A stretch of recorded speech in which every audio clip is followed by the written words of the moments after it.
welcome to this EAS TV production on this March the 20th. I'm Kadi Barani. And I'm Mike Cosby. There's somewhat of a new sport here at East this year. Water polo has been reintroduced to East, which hasn't been here for a few years. There are about 50 boys and 50 girls on separate teams. Their first game was against defending champions Skyline last Wednesday. The scores were 15-1 for the boys and 12-2 for the girls. Both those teams were from Skyline and they both won. Although both teams lost, they played well and looked good for this year. They also had games last Thursday against Viewmont and had one on Monday against Cypress, which didn't go too well for the Leopards. Due to East not having a swimming pool, all the games are away, so if possible, try and see the Leopard polo players. For any information concerning water polo, talk to Joan Young in room 209. The East basketball team started their state playoffs yesterday against Clearfield up at the Special Events Center. The Leopards came out pretty strong and were leading by 3 at halftime. As the second half progressed, it was Mike Wild and Tim Barney with some spectacular shots. The score was tied and there was only 5 seconds left to play, but East missed the game-winning basket and fouled the Clearfield player that sent them to the free throw line, which won Clearfield, the game, and the final score was 53-51. Good job to a well-played game by the Leopards. Tomorrow the Leopards play a consolation game up at the Special Events Center. Game day, and the morning assembly, 4 former students will be honored. East High honors notable former students in 2 ways. The Distinguished Alumni Award goes to former Leopards who have achieved outstanding success in their life's work. And the Hall of Fame Award is given to those who have outstanding careers in sports. 7 citizens so far have been recipients of the Distinguished Alumni Award, and 5 athletic greats have been inducted in our Hall of Fame. A special plaque suitably inscribed with a picture of East High School is awarded to each recipient. Another plaque with the recipient's senior yearbook photo and a current picture is added to the display in the school. Distinguished alumni plaques are displayed in the front hall, and the Hall of Fame plaques are displayed in the Mickey Oswald Field House. This Friday, 3 prominent citizens will be honored as distinguished alumni. Valos Czar, class of 1930, an outstanding teacher who has taught 43 years at East. His debate team won 7 state championships, and his soccer team had won 6 state trophies. Jake Garn, class of 1951, former mayor of Salt Lake City and presently a United States Senator from Utah. Jake is serving his 2nd term in Congress. He is scheduled to be the first public official to go into space.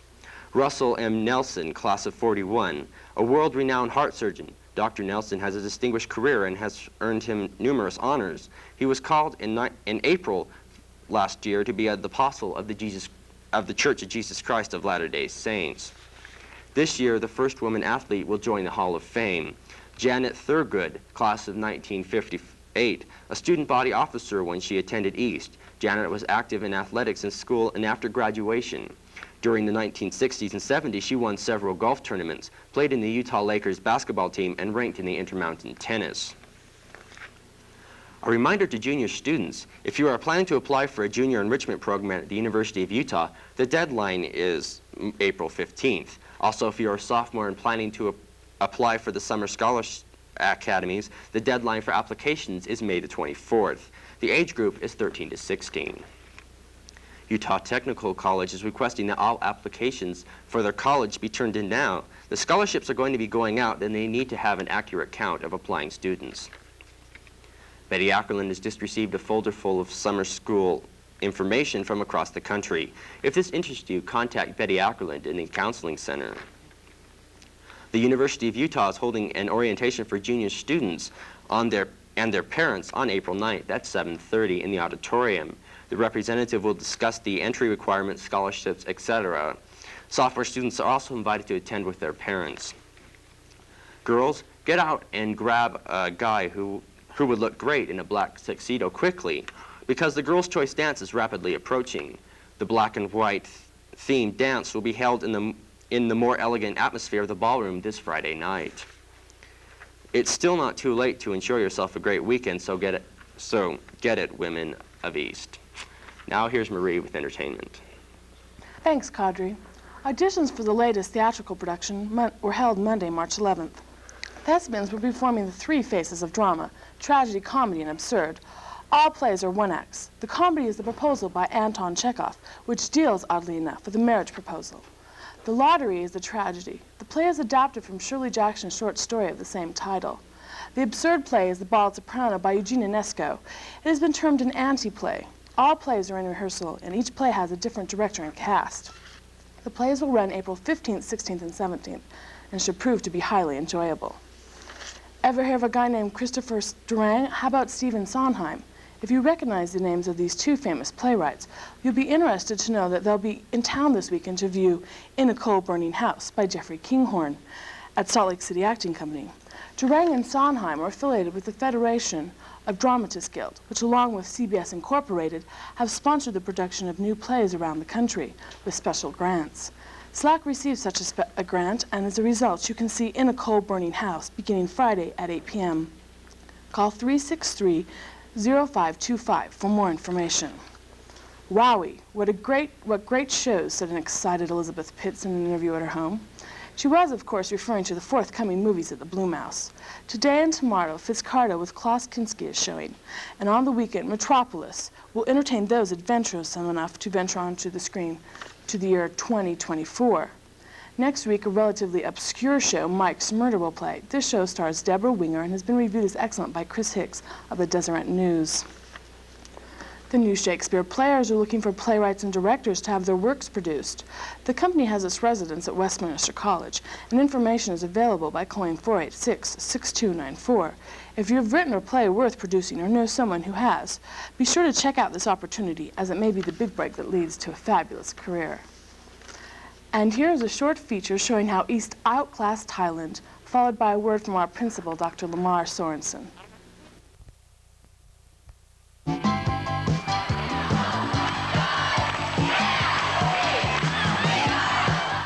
At Highland High School, whenever the Rams played East High Leopards, they dressed down or used crazy makeup to spoof the aloof East Siders to freak East. Well, last year, East High's cheerleaders arrived at the game a little differently.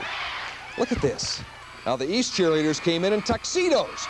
They really dressed up, and they did it again this year. Even the mascot, the leopard, wore a tux today at Highland High School as the crazy tradition continued. But even some of the older patrons got into the act. The cheerleaders for the two schools tried to tell us what they were doing. Here they are. You know, I mean, look at everyone. They're all psyched and ready to go kill East. Yeah. And it's just great, because we're going to kill them, yeah! It's going to be hot. Way hot. It's going to be way hot. Well, we're cooler than they are. The basic consensus is our thing was outclass the freaks. Yeah. And honestly, if that's the way they want to look, we want to be a lot classier. We want to be better than they are. And we are. Amazing. Hey, there's a basketball game going on at the same time. East High outclassed them on the basketball court at least, 68-64. The leading scorers were Knowles of East with 16. Groot and Stevens both had 16 for Highland. Good morning, students. I would like to respond to some of the things that you've seen earlier in this TV broadcast concerning our Hall of Fame Day. As you know, this is an extremely important day for East High School. And we have these people who are outstanding people in the community who have done outstanding things all over the world coming to be honored by East High School. And I want to make sure that these people receive the type of response and from you people that will show that East High School is a great school. A couple of tips that I might give to you. Remembering that these are important people and they will be in the auditorium as you come in. It would be good if you came in quickly, got seated quickly, and settled down quickly. Now, I have no complaint about what you've done in the past. You've been very good about this. But maybe this day a special effort to do this. I think you should be sure to show the respect and honor these people by clapping at the right times and by showing them that you really do honor them and are proud to have them honored by East High School. And they will be judging us, students. We're judging them now, and we've picked them for what they've done. They will be looking at you and at me and at everyone in our building, at our halls, to see if East High School is like the school they went to some time ago, or some of them even went to East High, and they will be judging us.